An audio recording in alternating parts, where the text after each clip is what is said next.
नमस्कार बंधू भगिनींनो, आपल्या सगळ्यांचं सहर्ष स्वागत आहे स्वास्तिकम या माझ्या चॅनलवर। आज मी आपल्यासाठी संपूर्ण चातुर्मास याच्यातील पुढील विवरण घेऊन आलेली आहे। संपूर्ण चातुर्मास हे ऋषीमुनी साधू संतांनी सांगितलेली उपासना, साधना, व्रते हे आहे। आपल्या मागील व्हिडिओमध्ये आपण जेवायच्या आधी काय प्रार्थना करायची आणि संध्याकाळच्या वेळेस दिवे लागण्याच्या वेळेस काय प्रार्थना करायची ते दिलेलं होतं। मला आठवतं आम्ही लहान असताना माझी आई आम्हाला नेहमी संध्याकाळच्या वेळी दिवे लागण्याच्या वेळेस शुभं करोती म्हणायला लावायची। तर बऱ्याच ठिकाणी लोक करतात आणि काही ठिकाणी हे फॉलो होत नाहीये। तर नक्कीच आपण ह्या व्हिडिओद्वारे आपल्या मुलांना सुद्धा याप्रमाणे सवय लावू शकता। जे नाही करत आहेत त्यांच्यासाठी, जे करत आहेत त्यांच्यासाठी ते खूपच छान आहे। तर चला मग आजच्या व्हिडिओकडे वळूया। ओम श्री परमात्मने नमः। भाग 4 शास्त्रशुद्ध देवपूजा विधी, शंका समाधान।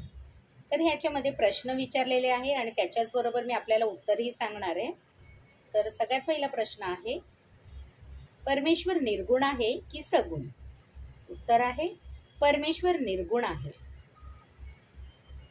प्रश्न, मूर्तीची पूजा कशासाठी करायची?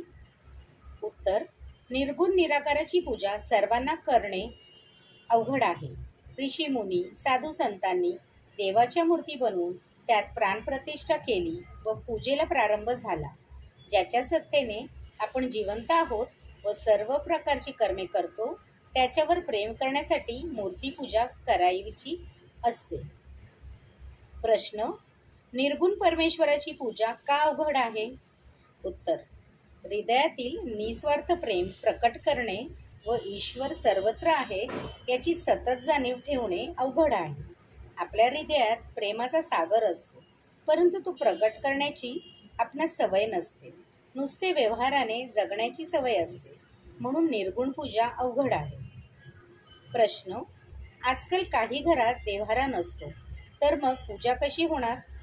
उत्तर, घरात देव्हारा नसेल तर तो बाहेरून विकत आणावा व मूर्तीची प्राणप्रतिष्ठा करून रोज पूजा करावी। प्रश्न, मूर्तीत केलेली प्राणप्रतिष्ठा टिकवण्यासाठी काय करावे? उत्तर, रोज मंत्रोच्चाराने विधियुक्त पूजा केली तर प्राणप्रतिष्ठा टिकून राहते। प्रश्न, देवाच्या मूर्तीप्रमाणे तस्वीरांची प्राणप्रतिष्ठा करतात का? उत्तर, तस्वीरीची प्राणप्रतिष्ठा होत नसते। तस्वीर हे केवळ देवाचे प्रतीक आहे, तस्वीरीवर अभिषेक करता येत नाही। प्रश्न, देवाच्या अनेक मूर्ती आहेत, तर मग आपण कोणत्या देवतेची पूजा करावी? उत्तर, आपली कुलदेवता कोणती आहे हे प्रारंभी समजून घ्यावे। कुलदेवतेची मूर्ती देव्हारात पूजेसाठी असावी, तसेच आपल्या आवडीची मूर्ती पूजेसाठी असावी। प्रश्न, घर बंद करून आपण प्रवासास निघालो तर पूजेचे काय करावे? उत्तर, प्रवासात आपण मानसपूजा करावी, देवाची स्तोत्रे म्हणावीत। प्रवासातून परत आलो की ताबडतोब पूजेला प्रारंभ करावा।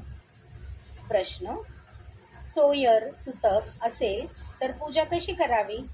उत्तर, अशा वेळी उपाध्यायाकडून पूजा करून घ्यावी। प्रश्न, देवपूजा करताना पूजा साहित्यातील एखादा पदार्थ सांडला तर काही अशुभ घडते का? उत्तर, काही अशुभ घडत नाही। मनात काही शंका ठेवू नका, सर्व प्रकारची भीती मनातून काढून टाका। एखादा पदार्थ सांडला तर पुन्हा नवीन पदार्थ घ्या व पूजेला सुरुवात करा। प्रश्न, देवपूजा करताना मनाची एकाग्रता होत नाही तर काय करावे? उत्तर, मनाची एकाग्रता होण्यासाठी देवाबद्दल प्रेम निर्माण झाले पाहिजे, देवाची ओढ पाहिजे, यासाठी देवाचे प्रेम वाढवावे। प्रश्न, सोवळ्याने पूजा केली तरच देव भेटतो का? उत्तर, मन सोवळे ठेवले तरच देव भेटतो। प्रश्न, देवपूजा करूनही आपले मन आपल्या ताब्यात का राहत नाही? उत्तर, आपण अंतःकरणापासून देवपूजा करत नाही। अंतःकरणापासून देवाची पूजा केली तर देवाची कृपा प्राप्त होईल व त्याच्या कृपेने मन ताब्यात येऊ शकेल। ज्याने मन निर्माण केले त्याला शरण जाऊनच मन ताब्यात येत असते। प्रश्न, देवपूजेच्या वेळी कलशाची पूजा प्रारंभी का करतात? उत्तर, ऋषीमुनींनी पाण्याच्या लहानशा तांब्यात सर्व देव, वेद, सागर, नद्या, गायत्री, सावित्री इत्यादींना स्थापना केली आहे. आपल्या संस्कृतीचे ते महत्त्वाचे प्रतीक आहे, म्हणून कलशाची पूजा केली जाते. प्रश्न, कलश कसा स्थापन करावा व त्यात कोणत्या वस्तू ठेवाव्यात? उत्तर, कलश अर्धा भरेल एवढे शुद्ध जल त्यात घ्यावे. तो कलश पाटावर धान्य ठेवून त्यावर स्थापन करावा. त्यात थोडे दूध, नाणे व सुपारी टाकावी. कलशावर श्रीफळ ठेवावे. त्याच्या कडेने आंब्याची किंवा विड्याची पाने लावतात. त्यावर हळदी कुंकू वाहतात. स्वस्तिक चिन्ह शुभ असल्याने त्यावर काढतात. प्रश्न, स्वस्तिक चिन्ह हे कशाचे प्रतीक आहे? उत्तर, स्वस्तिक चिन्ह हे सर्व मंगलमय भावनांचे प्रतीक आहे. शांती आणि समृद्धीचे ते प्रतीक आहे. सौंदर्याचेही ते प्रतीक आहे. लग्नाच्या वेळी अंतरपाटावर स्वस्तिक काढले जाते. वधूवर त्यात मंगल चिन्हावर दृष्टी स्थिर करतात. जगात अनेक ठिकाणी शुभ प्रतीकासाठी स्वस्तिक काढतात. देवापुढे स्वस्तिकाची रांगोळी काढली जाते. प्रश्न, कोणत्या देवाला किती साष्टांग नमस्कार करण्याचे शास्त्र आहे? उत्तर, गणपतीला 3, शिवाला 5, विष्णूला 4, देवीला 1 व सूर्याला 7 साष्टांग नमस्कार घालण्याचे शास्त्र आहे. प्रश्न, रोजच्या देवपूजेला मुहूर्त पाहावा लागतो का? उत्तर, नाही. आपण रोजच पूजा करतो, म्हणून तिच्यासाठी रोजच मुहूर्त पाहण्यासाठी आवश्यकता नाही. प्रश्न, देवपूजेची वेळी ठराविक असावी का? देवपूजेची वेळ. उत्तर, देवपूजेची वेळ पहाटे असावी व ती ठराविकही असावी. मनाला येईल तेव्हा पूजा करू नये. प्रश्न, शाळीग्राम हे कोणत्या देवताचे प्रतीक आहे? उत्तर, शालिग्राम हे भगवान विष्णूचे प्रतीक आहे. त्याची पूजा करताना विष्णूच्या नावाचा उच्चार करावा. प्रश्न, विष्णूच्या कोणत्या नावाचा उच्चार करावा?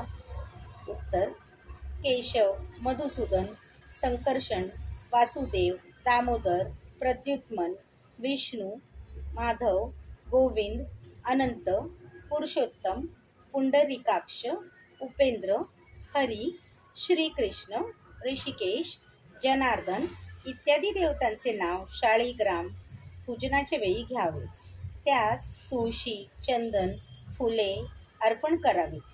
तुळशी ही लक्ष्मी आहे आणि शालिग्राम हा विष्णू आहे.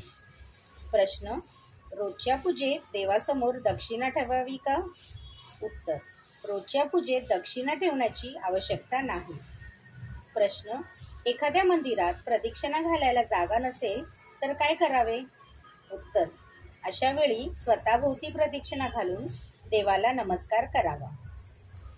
प्रश्न, कपाळाला गंध कोठे लावावा? उत्तर, गंध दोन्ही भुवयांच्या मध्ये लावू नये. ते त्यावरील भागात लावावे, कारण 2 भुवयांच्या मधोमध तृतीय दिव्य चक्षु असतो, तो बंद होतो कामा नये.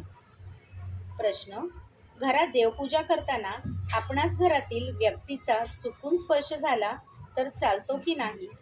उत्तर, कोणाचाही स्पर्श झाला तरी चालतो. देवपूजेने आपले मन अधिक पवित्र होते गेले पाहिजे.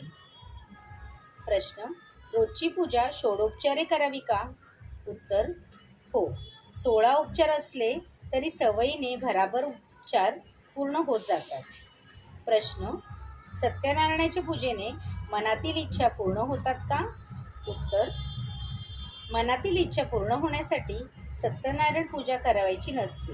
जीवनातील सत्य वाढविण्यासाठी सत्यनारायणाची पूजा करायची असते. प्रश्न, सत्यनारायणाचा प्रसाद एवढा गोड का लागतो? उत्तर, त्या प्रसादात देवाचे आशीर्वाद भरलेले असतात, त्यामुळे तो प्रसाद अतिमधुर लागतो. प्रश्न, तुळशीचे नित्यपूजन करावे असे शास्त्रात वर्णन केले आहे, तरी याचे कारण काय? उत्तर, तुळशी ही औषधी गुणधर्म असलेली वनस्पती आहे. तुळस म्हणजे लक्ष्मी. तुळस ही विष्णूची पत्नी आहे. प्रश्न, देवपूजा करताना कोणती गोष्ट लक्षात ठेवावी? उत्तर, देव सर्वत्र समान स्वरूपात आहे याची पूर्ण जाणीव ठेवावी. आपण जी देवाची पूजा करतो ती सुद्धा देवाच्या प्रेरणेने आशीर्वादाने करतो याची जाणीव ठेवावी. प्रश्न: धनलक्ष्मीची पूजा केल्याने काय उपयोग होतो? उत्तर: धनलक्ष्मीची पूजा केल्याने घरात संपत्ती राहते, घरातील समृद्धी वाढत जाते. प्रश्न: आपली पूजेसंबंधी काय कल्पना आहे? उत्तर: विश्व मंदिर कर्मपूजा, चराचरावर प्रेम करा ही संकल्पना आहे. प्रश्न: देवावरील निर्माल्य काय करावे? उत्तर: वाहत्या पाण्यात अर्पण करावे. प्रश्न: देव शुद्ध भावाचा भुकेला आहे, हे खरे आहे का? उत्तर: हो, हे खरे आहे. अनेक वस्तूंपेक्षा देवाला भक्ताच्या हृदयातील शुद्ध भाव अधिक प्रिय आहे. श्री विष्णू पर्णमस्तु. शुभम भवतु, शुभम भवतु, शुभम भवतु. याच्यामध्ये असे काही प्रश्न आहेत की जे आपल्या सगळ्यांच्या सर्वसामान्य व्यक्तीच्या मनात नेहमी येत असतात. तर ह्याची या व्हिडिओमध्ये आपल्याला उत्तरं मिळतील. तर नक्कीच आपण ही माहिती आपल्या आप्तजनांबरोबरही शेअर करू शकता. आणि आपल्याला जर माझे खरंच व्हिडिओ आवडत असतील तर आपण माझ्या चॅनलला सबस्क्राईब करा, माझ्या व्हिडिओला लाईक करा आणि कमेंटमध्ये ओम विष्णुवे नमः लिहायला विसरू नका. धन्यवाद.